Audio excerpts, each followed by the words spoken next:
জয় যিশু। আসুন প্রভু ধন্যবাদ করি এবং আজকের বাক্য আরম্ভ করি তার মথি 21 অধ্যায়।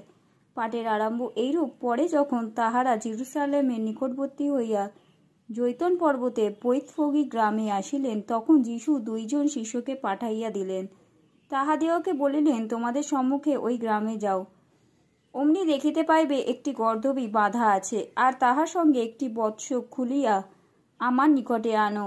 আর যদি কেউ তোমাদিগকে কিছু বলে, তবে বলিবে, ইহাদিগতে প্রভুর প্রয়োজন আছে, তাহাতে সে তখনই তাহাদিগকে পাঠাইয়া দেবে।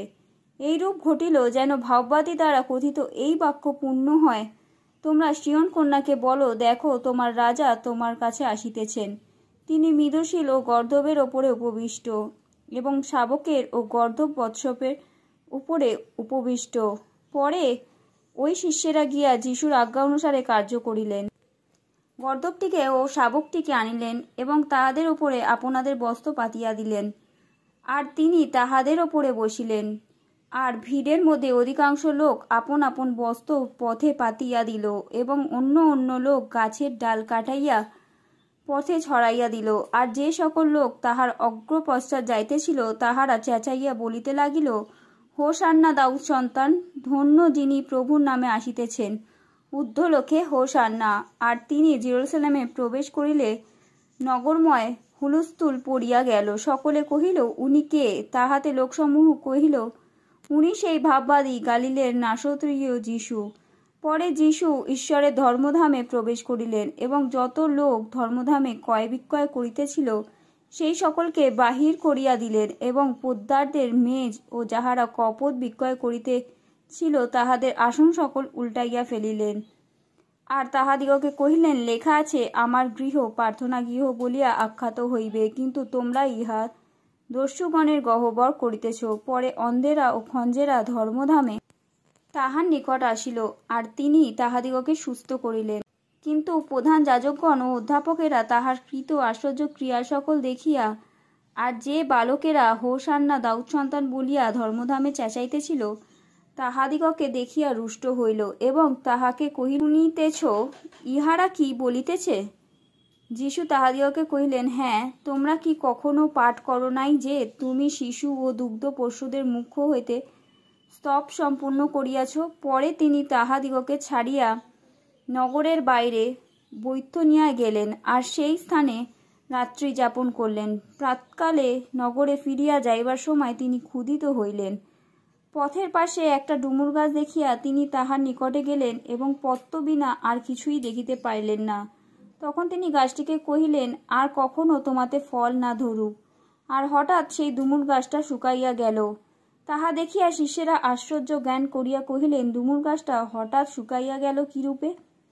যিশু উত্তর করিয়া তাহাদিগকে কহিলেন, আমি তোমাদিগকে সত্য কহিতেছি, যদি তোমাদের বিশ্বাস থাকে আর সন্দেহ না করো, তবে তোমরা কেবল ডুমুর গাছের প্রতি এইরূপ করিতে পারিবে, তাহা নয়, কিন্তু এই পর্বতকেও যদি বলো, উপড়িয়া যাও আর সমুদ্রে গিয়া পড়ো, তাহাই হইবে। আর তোমার প্রার্থনায় বিশ্বাসপূর্বক যাহা কিছু যাচা করিবে, সে সকলই পাইবে।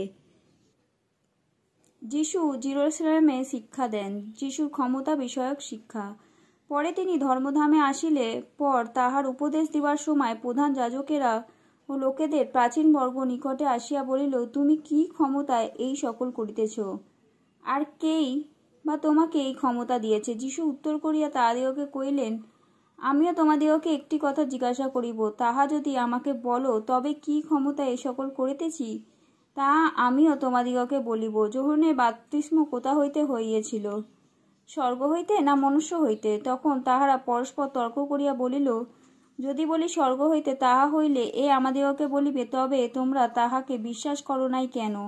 আর যদি বলি মনুষ্য হইতে, লোক সাধারণকে ভয় করি, কারণ সকলে যোহনকে ভাববাদী বলিয়া মানে। তখন তাহারা যিশুকে উত্তর করিয়া কহিল, আমরা জানি না। তিনিও তাহাদিগকে কহিলেন, তবে আমিও কি ক্ষমতায় এই সকল করিতেছি তোমাদিগকে বলিব না।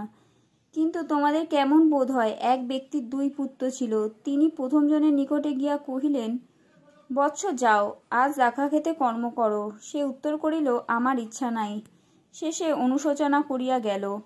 পরে তিনি দ্বিতীয় জনের নিকটে গিয়া সেইরূপ কহিলেন। সে উত্তর করিল, কর্তা, আমি যাইতেছি, কিন্তু গেল না। সেই দুইয়ের মধ্যে কে পিতার ইচ্ছা পালন করিল? তাহারা কহিল, প্রথম জন।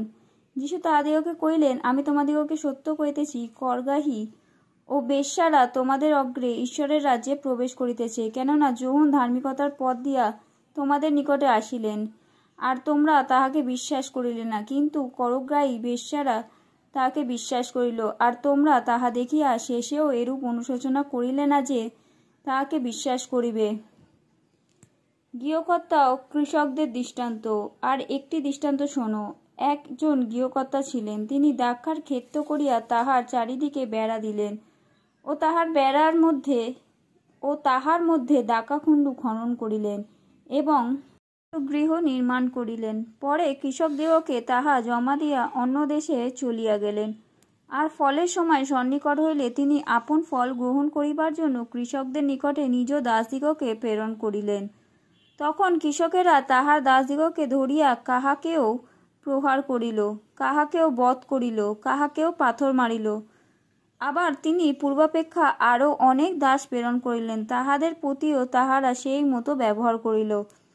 অবশেষে তিনি আপনার পুত্রকে তাহাদের নিকটে প্রেরণ করিলেন, বলিলেন, তাহারা আমার পুত্রকে সমাদর করিবে। কিন্তু কৃষকেরা পুত্রকে দেখিয়া পরস্পর বলিল, এই ব্যক্তি উত্তরাধিকারী, আইসো আমরা ইহাকে বধ করিয়া ইহার অধিকার হস্তগত করি।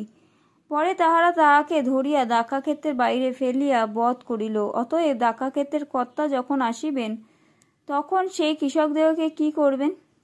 তাহারা তাহাকে বলিল, সেই দুষ্টদিগকে নিদারুণ রূপে বিনষ্ট করিবেন এবং সেই ক্ষেত্র এমন অন্য কৃষকদিগকে জমা দেবেন, যাহারা ফলের সময় তাহাকে ফল দিবে। যীশু তাহাদিগকে কহিলেন, তোমরা কি কখনো শাস্ত্রে পাঠ করো নাই যে প্রস্তর ঘাতকেরা অগ্রাহ্য করিয়াছে, তাহাই কোণের প্রধান প্রস্তর হইয়া উঠিল।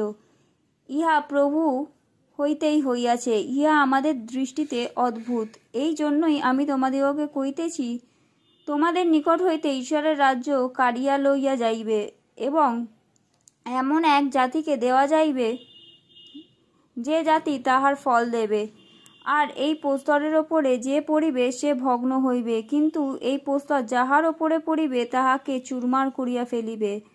তাহার এই সকল দৃষ্টান্ত শুনিয়া প্রধান যাজকেরা ও ফরিসীরা বুঝিল যে তিনি তাহাদের বিষয়ে বলিতেছেন, আর তাহারা তাহাকে ধরিতে চেষ্টা করিল, কিন্তু লোক সাধারণকে ভয় করিল, কেননা লোকে তাহাকে ভাববাদী বলিয়া মানিত। আমেন।